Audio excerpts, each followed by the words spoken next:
Professor, eu gostaria de esclarecer o seguinte: no dia 11 de junho, portanto, há 9 dias atrás, a UFOPA publicou no site uma informação sobre um estudo que o senhor fez, indicando que o pico da pandemia aí na região oeste do Pará poderia ocorrer na quinzena seguinte, ou seja, no dia 17 ou 26 de junho, segundo a informação do dia 11.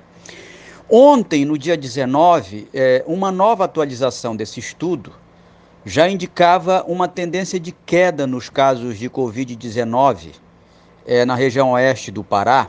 Isso ainda no início da segunda quinzena apontada na informação do dia 11. Então, eu lhe pergunto, no período de apenas uma semana, ou 9 dias, mais precisamente, o que seria um pico da pandemia agora é uma tendência de queda. O senhor poderia explicar isso? Paulo, o chamado pico da pandemia é, na verdade, um período no qual serão registrados o maior número de casos confirmados diários. Num primeiro estudo, que publicamos no dia 3 de junho, nós apontávamos que esse pico já teria inclusive até acontecido no finalzinho de maio, apontamos ali 3 datas. E no dia 4 de junho tivemos os maiores registros, inclusive na região oeste do Pará. Essa curva começa a ter um comportamento atípico, como você pode verificar nos gráficos. E aí eu até alerto que esse comportamento atípico, tendo um recorde no dia 4 de junho, eleva as estimativas. Aí trazemos nesse segundo relatório 3 datas, as datas do dia 13, 17 e 26. Então fizemos esse alerta que isso na verdade era um período e também um outro alerta de que esse estudo não tem um caráter preditivo. Ele é um cenário que pode vir a se confirmar. Já agora no relatório do dia 18, então já temos um pouco mais de estabilidade, já com 3 datas, 8, 11 e 12, apontando que de fato esse pico já aconteceu e inicia-se um movimento de queda.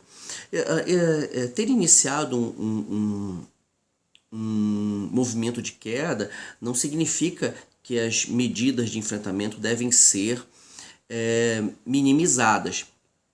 Algo importante também é que a discrepância entre dados do Ministério da Saúde e das prefeituras, ele dificulta qualquer análise mais precisa. E uma última informação importante é que nós temos que distinguir a informação do Pará.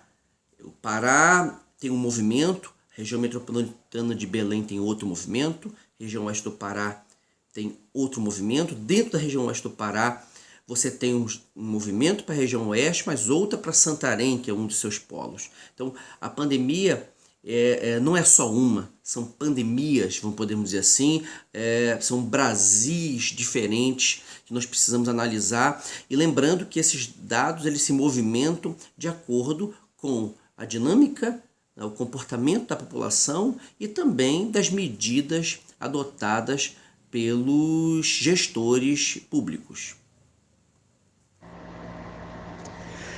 Os seus estudos abrangem os reflexos da retomada gradual das atividades econômicas e sociais em toda a região oeste do Pará, porque nós temos visto a olho nu povo nas ruas, como se nada estivesse acontecendo, como se a pandemia já tivesse acabado, como se o coronavírus fosse uma coisa muito distante.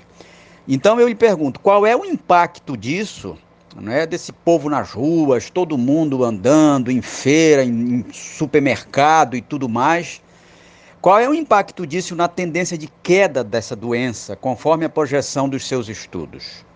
Paulo, eu não tenho expertise para falar sobre os efeitos da reabertura de várias atividades no nosso estado ou até mesmo na nossa região sobre o avanço da pandemia.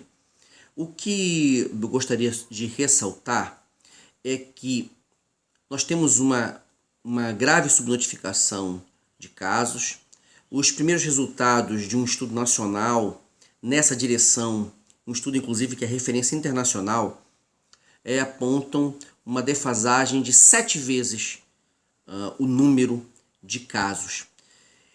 Mesmo se nós extrapolarmos isso, nós vamos chegar que nós temos apenas cerca de 3% da população brasileira tendo sido infectada até o momento com o coronavírus.